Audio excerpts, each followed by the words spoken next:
Okay. So you got a hand for us? Yeah. Yeah. This was interesting. This was over like a month or two ago, but I remember thinking it was weird. I got lost in the hand, so I Okay, thought it was a good hand to call in with. It's sure. a limp pot. I know you like limp pots. So this is 2-5 at talking stick with the 600 max bet. Is that right? 3-5, 3-5. 600 max bet. Yes.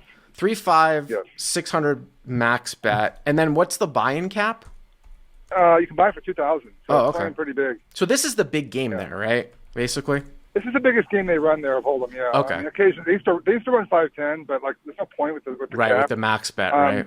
Yeah. if we get some straddles going, it plays, obviously big and bigger than that. So yeah, this is a What do pretty you big see? game.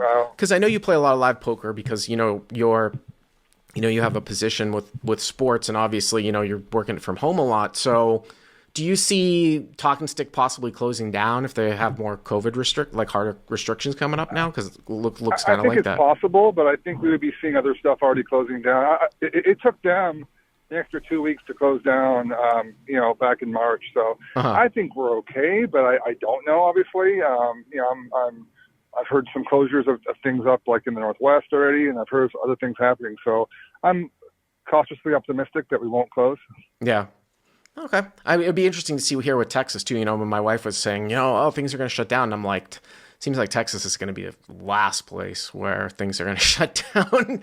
But that doesn't. I don't know what that means though for the room. I mean, because TCH is obviously in Travis County. That's a pretty liberal county, so it's county by county. But there isn't going to be a statewide order. But anyways, okay. So Well, 3 this 5. is like the high season here, from November to like March. Uh-huh. We got a lot of snowbirds here. We got a lot of people that, come down here for, obviously our weather is great this time of year. So this is their high season. They're already getting crushed by the limited, only 23 tables that are distanced out. I don't see Right. why it matters if you're back to back.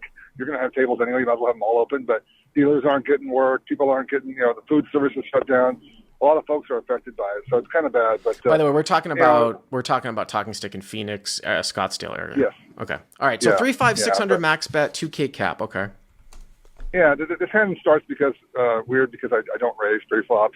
We got a real limp, happy, loose. No one's folding post-flop or pre-flop. So I've had a lot of hands I've raised and had to fold, check fold because I just, I'm going to get just called by anything. So Just a lot of multi-way action, right? A lot of multi-way yeah, action. and Yeah. just a high V pipping, and but I still should probably raise his hand. There's two limps, limp like in the hijack and a limp in the cutoff. Mm-hmm. Two limpers. The first guy's, he knows where he's at, a decent player, but he plays a lot of suited hands. He plays, he occasional limpery raise, but he's not, he at some point puts the hammer down if he has a big hand. But he limps, and then the guy that limps in the cutoff, he's just calling like 80%. He's limping everything. Okay. I'm in the small blind with Queen Jack of Hearts, and this is probably a raise a lot, and I probably do 95% of the time. I just complete the $2. So the button folds, and it goes Yep. limp. What is it, 7-handed or so? Or you get playing 7-handed? It's 7-handed, but Okay. I mean 6-handed. So I don't remember exactly. yeah, so it's like a limp from +1, cutoff limps. You have Queen Jack of Hearts in the small blind, and you just complete. Yeah, I mean, I would raise that all day, but as you said, this is a definite raise hand. Yeah. I don't, and that's why this hand gets weird. And the big blind checks. Yes, so I love limp pots, right? How do we play a limp pot? Because it's one of these things where a lot of people don't see a lot of limp pots, and they don't really know what. I mean, I've got a pretty robust sort of game plan for limp pots, which no solver is ever going to tell you, right? Because you're dealing with different ranges and different techniques. So, this is my bread and butter. I love it. Okay, so big blind check. So we go 1, 2, 3, 4. It'd be a lot better if I raised, honestly. But so I flop big. I flop a queen of spades, and then 6-4 of hearts. All right, so queen of spades, 6 of hearts, 4 of hearts. So you've got top pair, and you have a flush draw here. Now, what's interesting here is that I've talked about how a lot of people sometimes aren't very thoughtful in raised pots with top pair and a flush draw, whether they're the pre-flop raiser or they're in the field. And what I mean by that, I'll give you an example, because I remember we were going back and forth with this last night. Andrew's a good buddy of mine, so we were texting this hand. What I thought of right off the bat, because there was a little miscommunication, is like, say, for example, a couple people limp in and you raise on the button with like queen 10 of hearts, right? And then the blind calls and 2 people call. And then the board comes out queen 6-4 with 2 hearts. Let's say you had queen 10 of hearts. That actually might be a spot where when you raise on the button, you actually might check that back. Now, if everyone's, and the reason why is because you've got a very, very sort of weak kicker with your top pair. You're blocking all the draws. You don't really need a lot of protection because you've got the hearts covered, right? So you're looking at like an offsuit ace or an offsuit king are really the only ones. So, but that's of course in a raise pot. Here, you're in the small blind. I still might take a check line here though, Andrew, similar to what I'm talking about there in this particular spot, because you have a queen, you have a decent kicker. I mean, I guess it fares to be good. You would think people would raise with king, queen, and ace, queen. You block the hearts. But then again, there are straight draws. You can't go wrong by just betting kind of small just for pure value. But I could see sometimes a check call approach here too. But then if you do check call, you're going to have to do some, I would say, non-standard things sometimes too. Because if I'm playing live and I check call here in a limp pot, say it goes bet call and I call, and the turn's like the king of hearts or something, I'm not checking the turn usually. I'm just probably just leading out to get the most amount of value. So anyway, so yeah. Queen of spades, 6 of hearts, 4 hearts. So what do you do here? Yeah, I was thinking I want to build the pot, but I don't want to blow anybody off. I got the board covered kind of what I was thinking. I only bet 10. I don't think I should probably bet 20, honestly. So what's the size of the pot? It's so it's $20, it's like right? $22, I want to say, with $20. Yeah. It's not very much. Yeah, that's fine. I think that's fine. I bet 10. I mean, I think that's fine. So Hero bets 10. Okay. Big blind folds. Yep. The under the gun, whatever. Hijack or whatever. Under the gun. Okay, so hijack calls.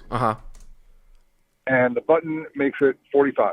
The cutoff, you mean? Because we don't have the button in the hand. The cutoff. Yeah. The cutoff, yeah. The guy that's last out. Yeah, so cutoff and raises. This guy hadn't really shown a lot of aggression. He had just been more of a calling station. Mm-hmm. He didn't have a big raising range pre-flop. He'd just been calling with a lot of hands pre-flop. So I thought he actually had a hand here. So, again, hijack limps, this guy over limps. The primary villain here in the hand is a cutoff. So hijack limps, cutoff limps. You complete with queen, jack of hearts, and it comes out queen of spades, 6 of hearts, 4 of hearts. You bet 10. Big blind, hijack calls, who's the first limper.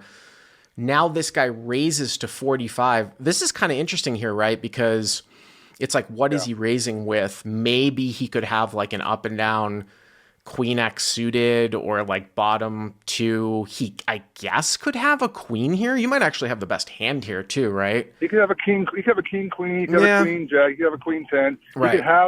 You can have top and bottom. He's calling 80% pre-flop. So I don't really see any need to really 3-bet though. Now, yeah, I mean, it's just like, the only time that you would ever, get into a situation where you might think about 3-betting here is if somehow you thought that a vast, majority of his range might be top pair types of hands that would raise fold. Usually that's another live exploit that I talk about is that, a lot of recreational players in live poker, they don't raise fold for value. You got to be a decent player to be able to do that. If I thought someone had a raise fold button, you could take this hand and maybe semi-bluff it. We're not going to raise fold with the draw on the flop. Right. So, I think you have a clear-cut call, right? But the fact that the hijack, had called, he might have a draw. That's what I was thinking. But he also might have a queen. I'm not quite sure what he has. I call, and then the other guy calls as well. So there's 3 of us all the way to the turn. So the hero, hero calls in small blind, and hijack also calls. One of the things you got to start, obviously, taking into consideration sometimes too, Andrew, is the fact that you might be like over flush drawed here too by one of these guys. So this is where I got lost in the hand. Yeah. So now, 45, 135, and then so it's like 155-ish. We're about 1,000 effective, by the way. About 1,000 effective. Yeah, 1,000 effective. Okay. Yep. Okay. Turns a jack of clubs. We make top 2. Wow, that's interesting. So now you have top 2, right? You've got top 2 now. Top 2 and a flush draw. And a flush draw. I don't know. I mean, it's kind of strange, again, whenever you sort of call, and then lead turn. I mean, you're ahead of bottom 2 now. You're ahead of, like, queens up now, right? You're still behind the sets, and you don't want it to get checked through. And, when I was reading your text last night, I was like, oh, this is really weird, right? I think you're going to lead. I was like, leading here, like, is you do lead, right? Just are you? I do lead. Okay, Yeah. so yeah, we'll stop. So I was like, leading here would be when I looked at it on paper, I'm like, oh, leading's weird. But then when you look through it, though, it's like, well, you don't want it to get checked through. Like, it's like, look at the range of button raise here in a limp pot, right? We already talked about, like, 6-4, queens up, some sets, right? And some draws. Also, too, a hand that's sort of raising-ish as a top pair, like you said, like a king, queen, queen 10. I think a lot of those hands might check through here. So in retrospect, even though it seems sort of peculiar, it's probably, I can get on board here with a lead, and it might even be better than a check now, even though it's a little bit strange on paper. Yeah, it's going to be weird. I mean, obviously, I think I beat more of the buttons range now of possible two pair, and there's more combos of that than there are sets. Yeah, and honestly, if you've got a set, I still got outs. I got a lot of outs. So I just felt weird checking here with such a big hand. Right. I felt weird check raising too. I felt weird putting a check raise in if he bets again. So well, I think that a lot. If you were to check, I think a lot would be said about sizing here too. Yeah, but okay. So what happens? You lead. It's awkward. I lead 105, which is a pretty big bet in this pot. It's like 105 and they're like 155 or so. I want to say. Mm-hmm. The first guy calls again, so I think he's got a draw. Pretty sure he's got a draw at this point. So the first guy calls. Okay. And then the cutoff, the second guy races to 300. So 105 call. Now the cutoff makes it 300. Yeah, and I would say that this guy was not overly aggressive, but he also wasn't the most solid player. He was a clear recreational player, older guy. Yeah, this seems like just such a set though, man. I mean, like you led the flop and again, like people sometimes will be like very, very cautious in limp pots, and this is why I think it's a set a lot, right? You have led the flop, gotten raised, right? You've called and then you get an overcall. Now you've sort of donk led turn on what appears to be a blank. It's a high blank. You get another call and he raises again. Like, I don't think he's going to be making that raise really with like queens up, or definitely not 6-4. Maybe if he's clueless. Don't you find that people raise bigger with sets, both on the flop and on the turn? I mean, he's making it 4.5x. It is a little bit peculiar, right? You're saying he's only makes it 300, right? Yeah. So it's kind of a min raise. Yeah, it was weird. It was almost like that is a little strange. Ready to get money piled in with a set here. That is a little strange, but yeah. I think that this is interesting here because what does this other guy have to your left? And is there ever, it's kind of hard. It's a weird, I'm looking at this on paper. I'm sort of thinking to myself, is there value to get the other guy out of the hand? I mean, it can't really be a situation where you want to, someone might be able to do this out on paper. It's a really complex spot. You could email me. I'll give you a free month to Crush Live Poker if you can do this. This is what I'm thinking in my head. Usually it's never going to be right to just sort of quote unquote get the money in when you're behind for whatever reason. But could it be possible that your highest EV play in a multi-way pot here would actually be to jam because you need to get the higher draw out of the hand? If the hijack has a higher draw than you can get him to fold. And even still, if you're only like 25... Say that the hijack can have all the flush draws. You can have lower ones. He can have high ones too. Well, obviously, some of the higher ones he's going to raise pre-flop. Sure. Here's the thing with this scenario is that when you are up against... when you have a second best hand and you're also in a three-way pot up against somebody who has your draw covered... you have almost zero equity. Now, you don't quite have zero equity because you could peel a queen or a jack, and that's why it gets complex, because I wonder do you have to drive a higher draw out behind you and then take it against like 4-4 or 6-6 here. It's just so hard to quantify, but I mean, I think I would at least call, right? Yeah, it's a weird hand in the fact that, like, because I didn't raise, so the ranges aren't very defined. Right. I just call, and the first guy, the guy in the middle, he thinks for a while and calls. So hero calls, small blind calls, and hijack calls. So you guys just put in 369. So the pot's like 1,055, right? Because you put in 900 on the turn. And I've gotten raised twice. right. And everyone has about 600 left in their stack? Yeah, something like that. Yeah. It might be a little more, Bart. It might be like 1,200 to start. So maybe like 800. But the max bet's 600 anyway. So, it's coming. The river's the 10 of hearts. So this guy overcalled, right? He overcalled the turn, right? Because it was a min raise. Yes. Yes. He's got chances to raise every opportunity. So now the pot's 1,055, and the river's a 10. And this is why I think it's so complex. Wow, this is a fucking strange hand. You're right. I'm concerned that I'm beaten here. I honestly am concerned.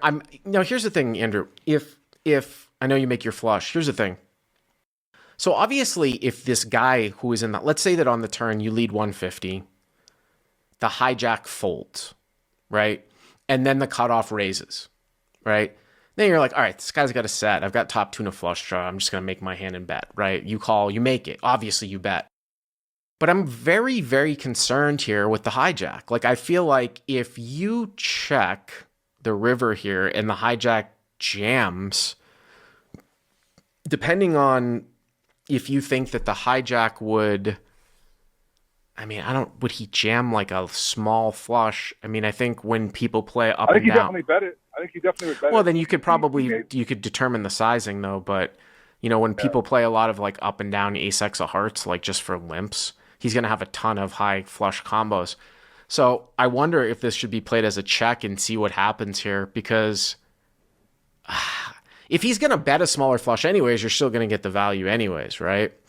And, betting here on the river is like, well, are you bet for value at the end so that a hand that will call you won't check behind. But this is pretty dicey here with this guy in the middle. Yeah, and also I think I agree with you. If they bet, if he calls, we might lose the guy behind if we call otherwise first. Let's say the guys get sticky with the guy bets and he calls behind because they'll maybe. It's something to think about. Our buddy Peter O'Neill, who is stay in school, who used to edit the videos for us, he says the chance you're winning the pot 100% goes up when the heart hits. Well, yeah, I don't know if that's supposed to be a troll. I still don't think you have the best hand here, though. I really don't think you have the best hand here. Now, I could be wrong. So what do you do here? I led $300. Oh, well, now you can't even bet full. I mean, if you only have 300 left, are you going to call it off? If you bet 300 and the guy moves all in, are you going to call off the last 300? I mean, the pot's going to be enormous, right? No, I think I have like 800, I think. We started with about 12. So I had enough left to know that if he shoved. Oh, okay. So you're saying that you have 12. All right, we'll put it up as 12. So he would be raising. Okay. I'll change that. Yeah, that's what I said. I remember thinking I had enough behind to fold if I got jammed. I think I could safely think that he's not going to do that with a worse flush. No, of course not. So you bet 300, but, okay. Yeah, I don't know if that's the right decision because I think he's going to bet his heart anyway. Behind me.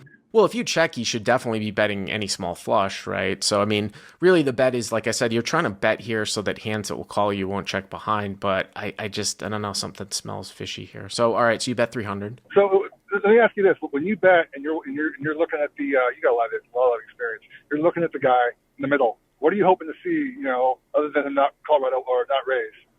You're hoping to see him like tank, right? A little bit? Yeah, I mean, you could obviously still... I mean, listen, you've got Queen Jack of Hearts here, right? So if he calls, you're really only losing... Unless he's playing like an unbelievably wide range, like as a limp, you're going to... If he just calls, you're going to have the best hand here like over 90% of the time. The reason why is because the only times that you won't have the best... This is assuming that he's going to raise with the nut flush. The only hands that he will just call and you lose to are the king high flush. But if you look at the board distribution, you've got the queen and the jack of hearts in your hand. The 10 of hearts is out there. So it's like king 9, king 8, king, you know what I'm saying? So yeah. if we assume that he raises with the nut flush, when you bet, this is part of hand reading, right? It's all like sort of conditional logic. When you bet, if he just calls you, you're going to have the best hand like a shit ton. So yes, I want to see it Yeah, call. yeah. You know, I want to see it call. Yeah. That's what I was thinking. Yeah, so he took a while. I was like, yes. I mean, you're gonna get tank called by the king high flush too sometimes that aren't gonna jam because of the way that you played it. But so he tanked for a while, yeah. Yeah, and he eventually called. Okay. There's not much more. And then the guy behind actually called as well. Oh my God, the guy behind called too. Well, you've got the guy, but did the guy behind had money behind though, right? Yeah. Okay, so let's break this down. This is interesting. So you bet hijack calls, button who has money behind also calls. So you have the button beat 100%, pretty much. I can't imagine. You at the worst have the second best hand here. You are never going to be up against the nut and the second nut. So you're number 2 spot. You know, I love that spot. It looks like you're going to win 90% of the time the way that the hand went down. So what happened? Yeah. Well, I showed my hand. They don't have to show, but first guy mucked. He had a smaller flush, apparently, so he said afterwards. Mm-hmm. And the guy behind had queen 4. Queen 4. I almost said queen 4, okay. Yeah, so he flopped top and bottom. You know, and it sounds more like almost like a brag, like somebody used to hand. No, like no, that, it's not. No, it's a nice. I got really lost in this hand, honestly. Really lost at almost every street, like how to proceed. Yeah, because it's not a common, it's not a common scenario. It's a limped pot. You've got this weird sort of thing where this guy's raising the flop. You improve, so you donk lead turn, but he raises again. But as you rightly point out, the sizing is somewhat odd. Like he was sort of stop raising you on the turn, and he was, wow, that guy's fucking horrible. He overcalled with queen. So you bet the flop. You bet the flop he raised, you call. You bet the turn, guy in the middle calls. He raises, you call, the guy calls. The heart comes in the river, you lead. The guy in the middle calls, and he calls with queen 4. He overcalled with queen 4. That's terrible. He's not a regular player. I should have a nut flush here almost all the time, honestly. The way it's played. I mean, I should really have the nut flush or like king 10 of hearts. But I probably would check raise down the turn if anything. You know, there's really no, but king 10 of hearts obviously can't happen because of the 10 of hearts at the end. I thought it was really weird. I mean, it's not one of these spots you're going to probably see. I probably won't ever see it again. No, but I think, like I said, the more and more I think about it, the more and more I like your lead out on the turn now because of what we taught. I mean, again, it also has to do with this wide V-pipping. Now, you can look at the suits of your hand for the different combos, too. You've got the queen of hearts, queen of spades is out there. The 6 and the 4 of hearts are out there, so you can have queen of spades, 6 of spades. You can have queen of clubs, 6 of clubs. So you've got 4 combos of queens up that the button can have. Sometimes if the flush distributions are different, there's only one combo of a certain up and down, like 2 pair that are suited. But you can start to see that if the guy's playing queen X suited on the button, he can have a lot of 6-4s. And sure, there's like 6 combos of 6s and 4s, but if you start to throw in like him sort of like bullshit raising on the flop for protection with king queen, now the more I think about this hand, the more I love this turn lead for those reasons. And again, like this is where you have to have live experience to understand how the ranges react to certain scenarios. Because if you were just to plug this in somewhere to a computer, it'd be like, well, how you're leading the turn?